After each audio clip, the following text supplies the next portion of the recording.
Remember, Finance Minister Nirmala Sitharaman will present Modi 3.0's first full-fledged budget on the 1st of February, and there is an expectation that it will be aligned with the government's promise of enhancing not just growth but also inclusion and opportunities. My guest today is Naina Lal Kidwai, former banker and well-known corporate face. She joins us now for a chat. She's also the chair of India Sanitation Coalition. Thank you, ma'am, for speaking to NDTV, and also appreciate your time. People are looking at this budget with a lot of anticipation, hoping it will ease some of the financial stress, specifically that's being faced by the middle class, and in many ways reignite the economic momentum and growth that we've been concerned of. If I were to ask you, what are your top 5 expectations from the budget, or what should be the top 5 priorities for the government, what would your response be? Well, let me pick up on what you said, and I think the expectation clearly right now is that there be some relief, particularly for the middle class, in terms of household income, which, as you alluded to, on the one hand, helps in terms of the feel-good feeling and enables more demand and consumption. And of course, the concomitant advantage that flows from that is that that demand leads to business growth for industry. So it brings the feel-good feeling back to industry as well, where consumption is seen as slowing right now and demand is seen as slowing. For that, it would require some reduction in taxes, whether it comes through surcharge reductions or increase in limits at which the higher tax bands kick in. There are many recommendations which have gone from industry chambers, and I think there is an expectation that government is listening, government is inclined to entertain these requests. Second big issue, and I think this is always a very tough balancing act for our finance minister, is how do we maintain growth, enhance growth at the same time as we are trying to contain the fiscal deficit. Now, there's very little doubt that the fiscal glide path, which this government has very rightly adhered to, will be achieved, and that the fiscal deficit may end at 4.9 while maintaining the promised glide path to 4.5 next year. But I was reading a couple of pieces of research which, however, suggest that adhering to the fiscal glide path has happened because our spend, the country's spend, government spend on infrastructure has fallen, and it fell for a variety of reasons, elections, slowing down therein, etc.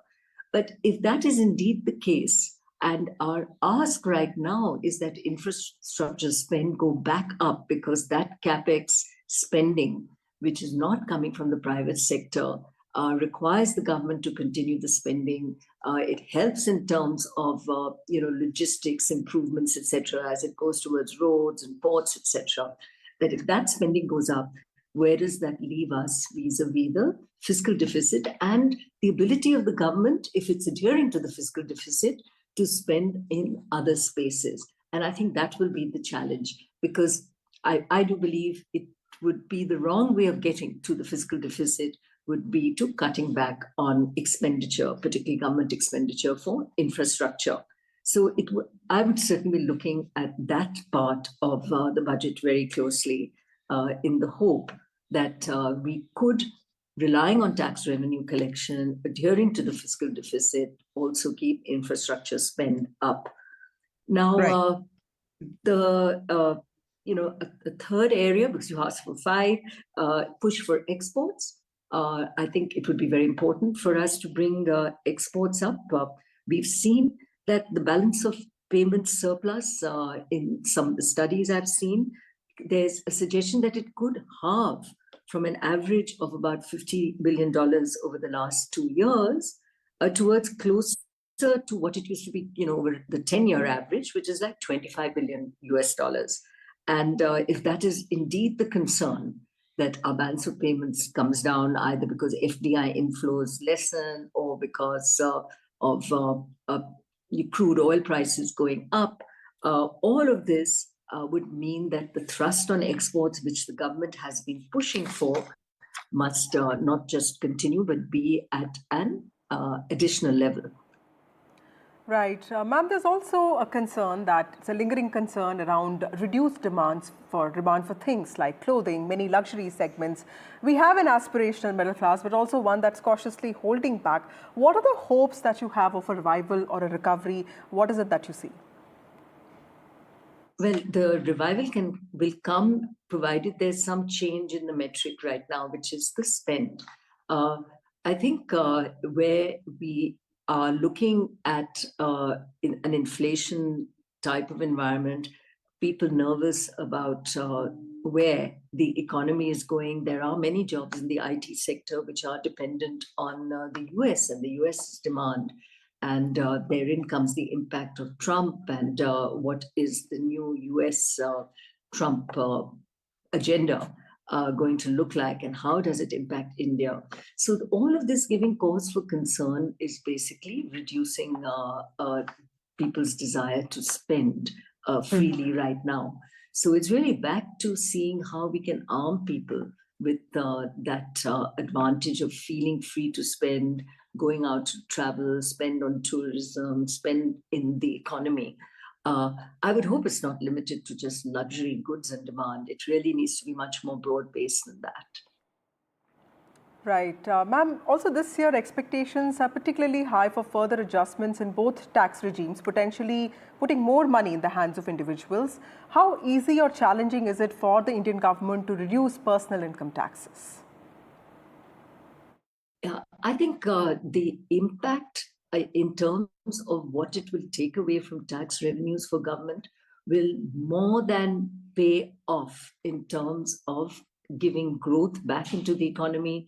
With growth comes profits and earnings from corporate earnings, earnings from tax returns that people file as they go forward in an economy which is growth oriented. And to bring that growth, this cut becomes necessary. So I do believe it is not difficult for the government, both in terms of the quantum that it takes away from immediate tax revenue and in terms of the advantages it gives over the longer term. Right. Also, ma'am, my last question to you, the question of jobs is a critical one. The government has been talking about working with the private sector to enhance opportunities. We saw the interim budget also come up with this internship thing. How can the budget 2025, the upcoming budget, also help to boost some key sectors that have the promise of jobs, such as infrastructure, agriculture, MSMEs, or you tell me, what are the critical sectors that according to you actually need that kind of boost? Well, so the high employment sectors are clearly ones that will benefit us most in terms of the number of jobs. And most of that actually comes from the service sector. So it would tend to be tourism, I think, is a big one. And there are many asks from the tourism sector. It can be from reduction of some of the taxes that we put on top of expenses, which, I hear that, for example, this year, Goa didn't have a very good year in tourism because Indians found it cheaper and easier to be in Thailand and Vietnam rather than spend in Goa. And it's exactly that loss of tourism, which I do believe impacts us on jobs. So looking at why we are more expensive, why do we treat all hotels as a luxury good, etc., are things to consider. And the more tourism can boom in this country, and we're really quite advantaged right now in terms of domestic tourism having finally come back up. Let's not lose that and ensure that we can create jobs for our people through a buoyant, booming tourism sector, even while foreigners still hesitate to return in large volumes. Let's rely on domestic tourism. So I think a sector like that, the IT sector, of course, is a big provider, both for our offshore IT provision, but the way we service our clients abroad through our centers here and our excellence, the global excellence centers here, are all very critical to those jobs as we need to look at them. And the way, as it's the budget, I think incentivizing employment generating jobs becomes important, so that sectors like textiles, industries which need a lot of labor, which could be even in electronics or in industries like the craft sectors. We continue to work towards those which do provide more jobs, and recognize that there are many manufacturing sectors where capital is, could be in the billions of dollars, where the jobs may actually just be a couple of hundred because they're so automated, and they have to compete with products around the world, and they will remain automated. Infrastructure too, if you look at it, has changed somewhat. It still generates jobs, but far less than the old days. And if you look at the amount of machinery today that is in fact deployed in infrastructure construction and provision, you can see that the ratio of capital to labor is changing quite rapidly. Right. Thank you so much for your insights, ma'am, and for speaking to NDTV. Naina Lal Kidwai on the actionable strategies for the upcoming budget 2025, 4 days to go. That's all we have for you in this show. More news on the other side.